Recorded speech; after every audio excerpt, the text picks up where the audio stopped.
Assalamualaikum warahmatullahi wabarakatuh. Mari kita coba hadirkan narasumber dari luar agar kegiatan BDR kita menjadi lebih menarik dan lebih berkualitas. Selamat pagi Pak, izin Iya, untuk selamat pagi. berbicara Pak. Iya, terima kasih, silakan. Perkenalkan nama saya Santiago Wardana.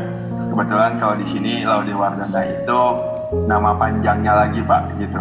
Oke. Terima kasih ya partisipasinya. Ya, silakan. Ya, terus terima kasih juga buat adik-adik yang sudah ngajak saya untuk sedikit berbagi informasi terkait pelanggaran HAM.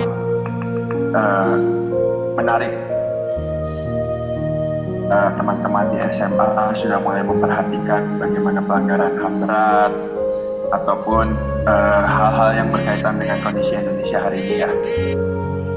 Saya juga sedikit agak kaget Pak nih ketika teman-teman SMA udah mulai membahas ke arah sini. Ini teman-teman udah pada makan belum? Kok lemas gitu? Ayo semangat. Ya, semangat ya, semangat. Yo.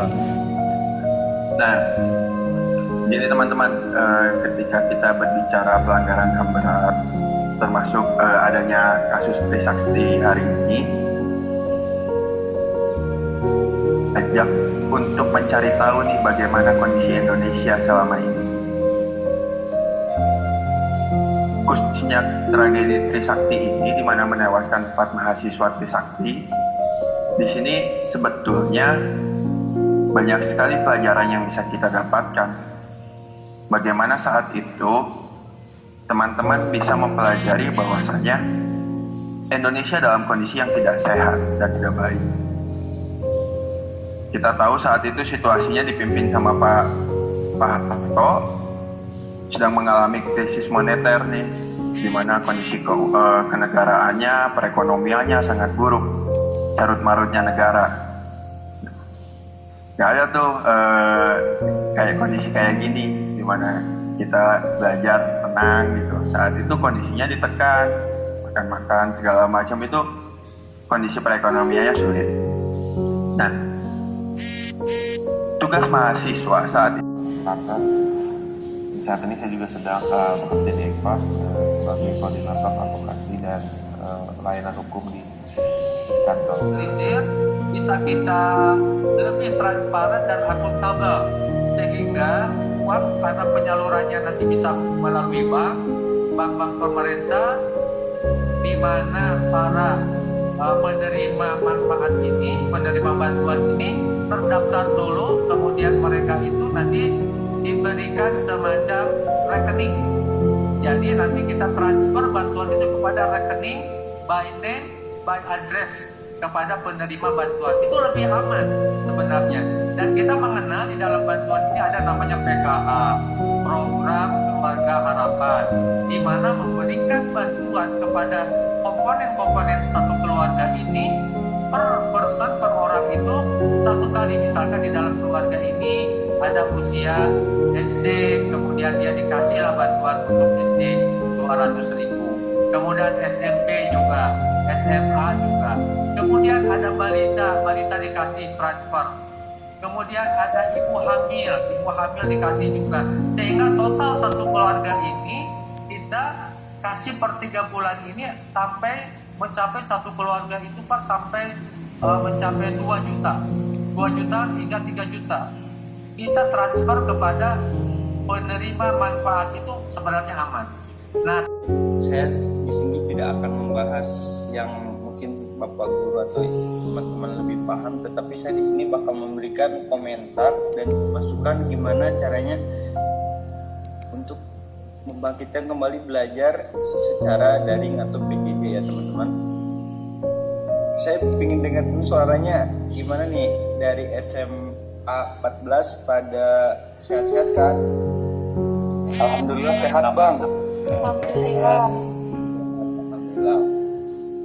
Baik ini teman-teman, tadi saya udah mendengar, mohon mohon maaf saya tidak menggunakan laptop atau fasilitas lebih baik, saya menggunakan handphone di sini.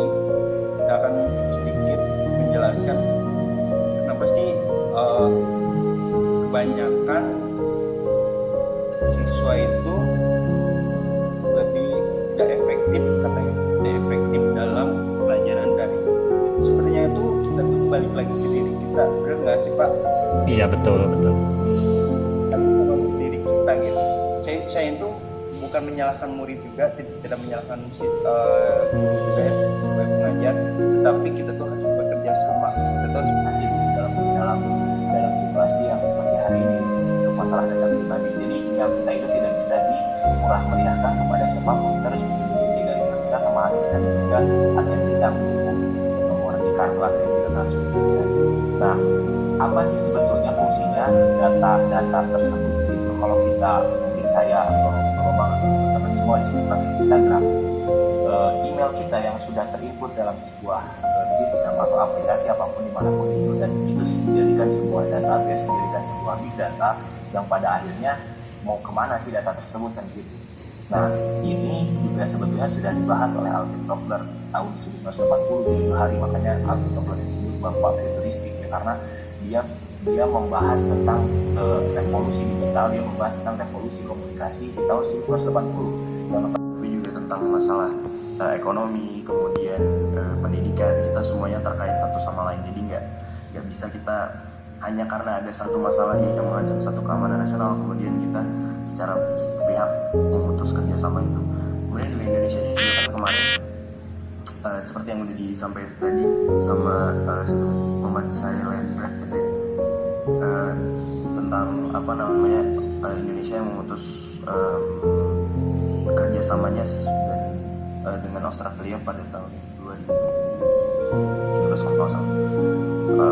Ya itu juga kemudian kan setelah perdebatan panjang kemudian Indonesia dan Australia memutuskan untuk berdamai.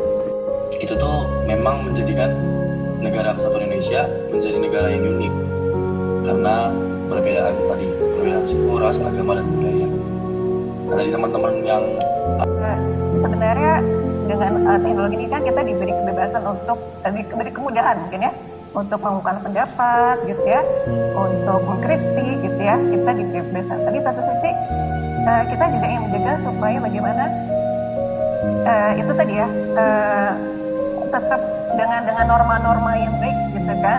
Nah mungkin sih belum menemukan jalan tengahnya gitu ya, makanya mengambang gitu ya, itu saja. Jadi bagaimana menemukan di tengah-tengah, di satu sisi kritis juga berjalan tapi dengan cara yang baik. Nah itu kan tidak mudah ya, bagaimana di bahan untuk analisis kita kenapa di Indonesia masih belum menerapkan hukuman mati untuk koruptor. Alasan yang pertama mungkin alasan ini lebih ke lebih agak husnuzon gitu ya, agak berprasangka baik gitu. Jadi mungkin untuk hal yang pertama, karena di Indonesia ini di Pancasila sila kedua kan ada yang namanya kemanusiaan yang adil dan beradab. Nah mungkin saja yang menjadikan bahan pertimbangan untuk tidak menerapkan hukuman mati bagi para koruptor itu berkaitan dengan nilai-nilai kemanusiaan, di mana mereka lebih baik diadili saja dulu dan dilihat dulu tingkat kriminalitasnya dia terhadap kasus korupsinya sebelum harus mengeksekusi mati. Jadi meminimalisir sedikit mungkin kemungkinan untuk eksekusi mati karena memandang terhadap hak untuk hidup dan nilai-nilai kemanusiaan yang adil dan beradab. Mengapa sangat sulit untuk menanggulanginya? Dan yang ketiga, mengapa jika kita semua tahu sistem penjara itu lemah, kok masih bisa diterapkan di berbagai negeri gitu? Presiden Jokowi akan, bukannya sudah. Mengapa Anda yakin, kelompok Anda yakin kalau itu bisa menjadi solusi? Karena baru dikatakan akan. Sekarang tahun 2021 belum ada keluar perpres tentang pemulihan. Di Papua. Tadi sebenarnya kakak ingin menjelaskan tentang sejarah. Namun karena telah dibahas di dalam video, maka kakak akan lanjut saja pada aspek-aspek yang menimbulkan sikap atau gerakan separatisme ini terjadi di Papua. Menurut Lembaga Ilmu Pengetahuan Indonesia atau LIPI di Provinsi Papua, ada 4 aspek utama timbulnya separatisme di Papua. Yang pertama, sejarah integrasi dan status identitas politik. Pada problem ini, konflik Papua didasarkan pada adanya perbedaan cara pandang antara nasionalis Indonesia dan nasionalis Papua atau masyarakat Papua atas sejarah peralihan